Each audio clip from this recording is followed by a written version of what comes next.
ডাকসুর master mind আছেন একজন যে জিএস, উনি হলো মূল।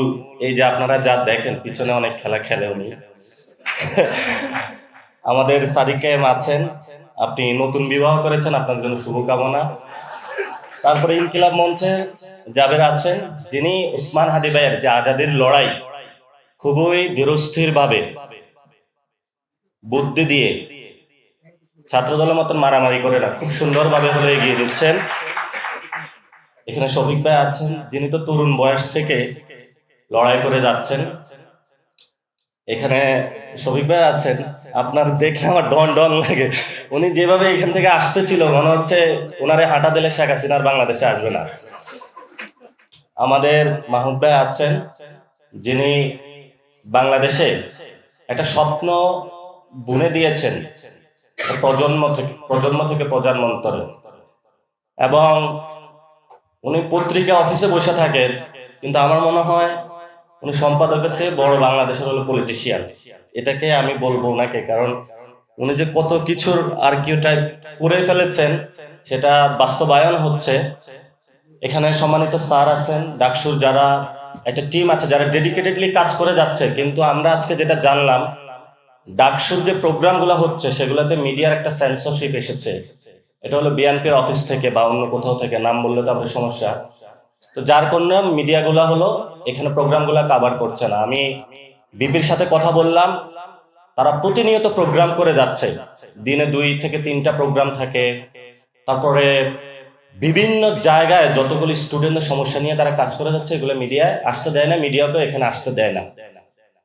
এবং সাথে সাথে ওনাদের উপরে বিভিন্ন ধরনের প্রোপাগান্ডাও চালানো হচ্ছে যে কিভাবে হলো ডাকসুর যে কাজগুলো হচ্ছে এগুলো ব্যর্থ করা যায়। কিন্তু ডাকসু তার কাজেই প্রমাণ করে দিবে এটা বাংলাদেশের সবচেয়ে সফল ডাকসু, এবং ভবিষ্যতেও তাদের পদচিহ্ন থেকে আমরা আশা করবো আরো সফল ডাকসু আসুক। তবে পদরেখা বা পদচিহ্ন এখান থেকে শুরু হয়েছে, এটা আমাদেরকে স্বীকার করতে হবে। আমাদের যে এটা আপনাদের কাছে কপিটা চলে যাবে, এই বইটার নাম দিয়েছে হলো বারুদ মাখা কথামালা। এটা সবাই দেখতে পাচ্ছেন, এটার মূল্য লেখা হচ্ছে 500 টাকা। হয়তো অত টাকা রাখা হবে না, অথবা কম রাখা হবে পার্সেন্টেজ দিয়ে। আপনারা পুরো বাংলাদেশে যারা দেখছেন, আপনার বন্ধু বান্ধবকে বইটা কেনার জন্য বলবেন। ওসমান হাদি ভাইয়ের কথাগুলো খুব সুন্দরভাবে এখানে লেখা আছে, এবং এটা একটা ঐতিহাসিক দলিল হয়ে থাকবে। তো আমি আজকে এই বই থেকে একটা লাইন উচ্চারণ করতে চাই।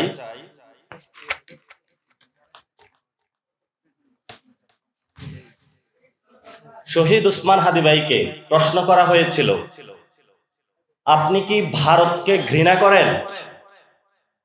উনি উত্তর দিয়েছিল, রাষ্ট্র ভারত আর ভারতের জনগণ এ একদম দুটো ভিন্ন ভিন্ন জিনিস অথবা এন্টিটি। ভারতের জনগণ আমাদের বন্ধু। এবার কলকাতার ভাই বোনেরা আমাদের জুলাই আন্দোলনে সেখানে নেমেছে, মিছিল করেছে। যেই ইন্ডিয়া দখলদারিত্ব করতে চায় শুধু বাংলাদেশ না, তার সমস্ত প্রতিবেশীদেরকে দখল করে একটা রাম রাজত্ব কায়েম করতে চায়। আমরা সেই দখলদার ইন্ডিয়ার বিরুদ্ধে। উনি খুবই স্পষ্ট বার্তা দিয়ে গিয়েছেন। বাংলাদেশের অনেকেই মুজিববাদী শক্তি যারা, তারা ওসমান হাদি ভাইকে প্রমাণ করতে চাচ্ছে সে নাকি ইন্ডিয়া বিরোধী। আমরা বলবো ইন্ডিয়ার 2টা এন্টিটি, এটা সত্য। ভারতীয় যারা জনগণ, আমরা একসাথে কাঁধে কাঁধ মিলিয়ে পাকিস্তানেরও যারা জনগণ ব্রিটিশদের বিরুদ্ধে যুদ্ধ করেছিলাম, ফলত সেইখানে জনগণের মধ্যে কোনো বিভেদের দেওয়াল নাই। বিভেদের দেওয়াল তুলেছিল ব্রিটিশরা।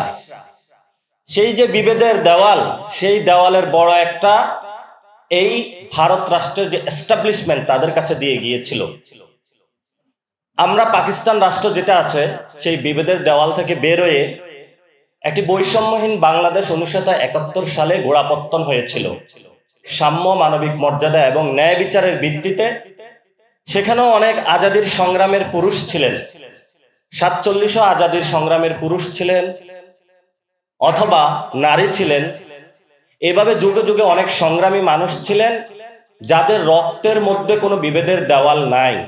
আপনারা জুলাই আন্দোলনে দেখেছেন, কৃষক, শ্রমিক, মজুর, কুলি সবার একসাথে রাজপথে রক্ত পড়েছে, এই রক্তটায় কোনো চিহ্ন করা যায় না, এটা কি জামায়াত ইসলামের রক্ত নাকি বিএনপির রক্ত নাকি হলো কোনো সাংবাদিকের রক্ত।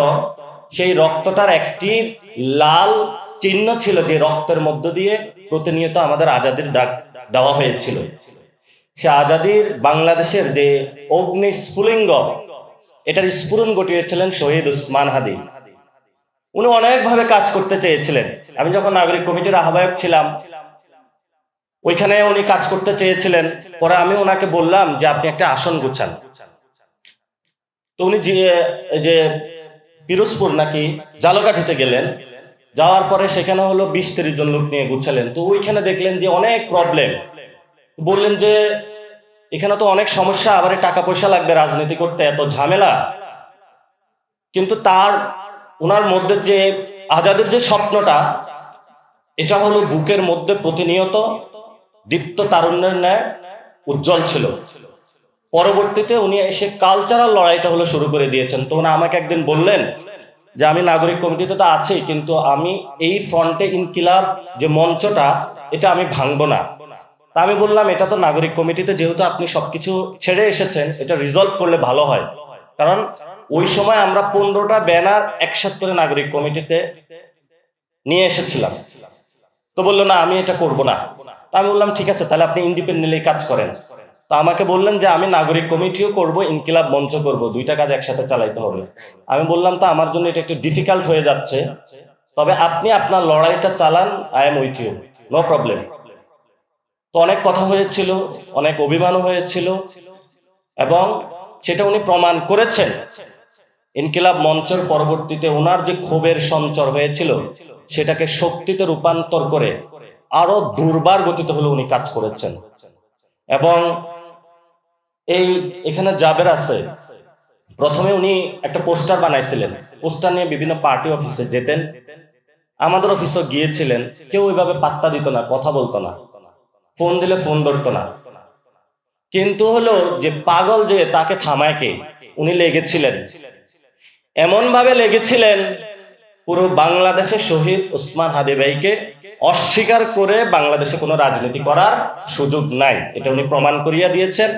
তবে এটা দুঃখজনক যে এই প্রমাণটা করার জন্য ওনার মরতে হয়েছে, শহীদ হতে হয়েছে। আমরা আর কোনো ভাইকে হারাতে চাই না।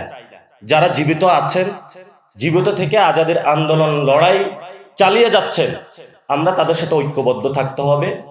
উনি বলে গিয়েছিলেন যে জান দিব, জুলাই দিব না। এটা উনি মরিয়া প্রমাণ করিয়াছেন যে জান দিয়েছেন, কিন্তু উনি জুলাই কারো কাছে বিক্রি করেন নাই। এবং সেই লড়াইটা সামগ্রিকভাবে যারা দল বাংলাদেশে আছে, এরা জুলাইকে এগিয়ে নিতে পারবে না। জুলাই বাংলাদেশের জনগণের, জুলাই হলো ছাত্রদের। ঢাকা বিশ্ববিদ্যালয় থেকে শুরু হয়েছিল, এবং ঢাকা বিশ্ববিদ্যালয়ের ছাত্রদেরকে এটা এগিয়ে নিতে হবে, বাংলাদেশের জনগণকে এগিয়ে নিতে হবে। রাজনৈতিক দলগুলো আছে বাগবটোয়ারা, ওগুলোর উপরে আমাদের কোনো ডিপেন্ড করে লাভ নেই। আমিও রাজনীতি করি, কিন্তু আমি সত্যর যেটা সেটাই আমি বলবো।